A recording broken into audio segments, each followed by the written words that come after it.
October is Breast Cancer Awareness Month. Joining me now is Lisa Dietlin, who always comes with great tips on where to give our money, because you need to know when you're giving to great causes. Absolutely. Make sure the money goes to the right place. So thanks for coming on the show as always, Lisa. Well, October is our Think Pink month. If you look around, everybody's got pink. There's pink product for sale, there's pink billboards, and even the NFL players are wearing pink, to support the awareness of breast cancer. If you remember, Angie, back in the 80s when movies like Terms of Endearment came out, Deborah Winger's character, Emma Horton, couldn't even say the word cancer, so we've come a long way. A long way. And now, with Julia Louis-Dreyfus admitting that she has cancer, revealing she has cancer, what a sad moment for all of us who love Seinfeld. I think this might boost some dollars this month, potentially. It absolutely could. She couldn't have written a better message than saying, I'm the 1 in 8. Most people don't realize that 1 in 8 women will get breast cancer in their lifetime, that every 74 seconds, a woman passes away from breast cancer. Think about that. Every 74 seconds, a woman passes away. It's the second leading cause of death amongst women. But there are organizations doing amazing work to combat this disease. Now, you say when you're giving to these organizations, we're seeing a lot of pink, but not all are the same. You should start with 3 categories to watch for, starting with treatment. Treatment. Do you want to support treatment for the survivors? Once you're diagnosed, I learned that you immediately become a survivor, whether that's a short-term or a long-term survival, but there are treatment organizations that help with the aid and support of those survivors. Do you want to support research? A lot of people say, I really care about the survivors, but what about let's get rid of cancer, let's cure cancer. And the third area is education and prevention.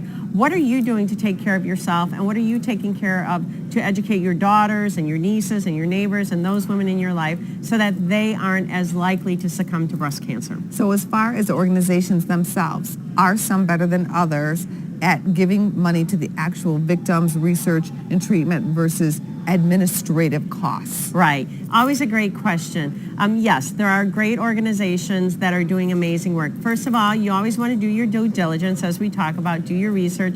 Look at their 990s on GuideStar, or look at the Better Business Bureau's Wise Giving Alliance, or look at Charity Navigator. But here are some that I like. The National Breast Cancer Foundation, they provide free mammograms and education and prevention. The Pink Ribbon Survivors Network is about supporting the survivors. We have Gilda's clubs all over the country that not only, deal with the cancer that Gilda had, but also breast cancer, helping women survive that. We have here in Chicago a Silver Lining Foundation that provides free mammograms that has aligned with some of the NFL football teams. So there's all sorts of ways that you can find nonprofit organizations. I always say, let your fingers do the walking on the internet. Check out the nonprofit organizations in your community. Think, do I want to give locally or do I want to give globally? Now, there's a lot of pink merchandise out there as well, Lisa. So are some people making a profit off of this pink merchandise? Yes, there are obviously businesses that are making profits out of it. You want to read carefully. Is all of the purchase price going to a nonprofit to support cancer, or is only a portion of the proceeds, or is only, the profit, a portion of the profit after the cost going? You just want to pay attention to the details. Everybody, I believe, that does something pink, whether it be, a bottle of wine, a yogurt lid, a candy bar that might be wrapped in pink or what have you, I think they have the best of intentions, but realize that cash is king. One of my friends, Hope, said, actually, the color of cancer, breast cancer, shouldn't be pink, it should be green, that we should actually think about giving our money, writing that donation to the nonprofit that we've done research on. And there are scams out there. There are scams. And I would say,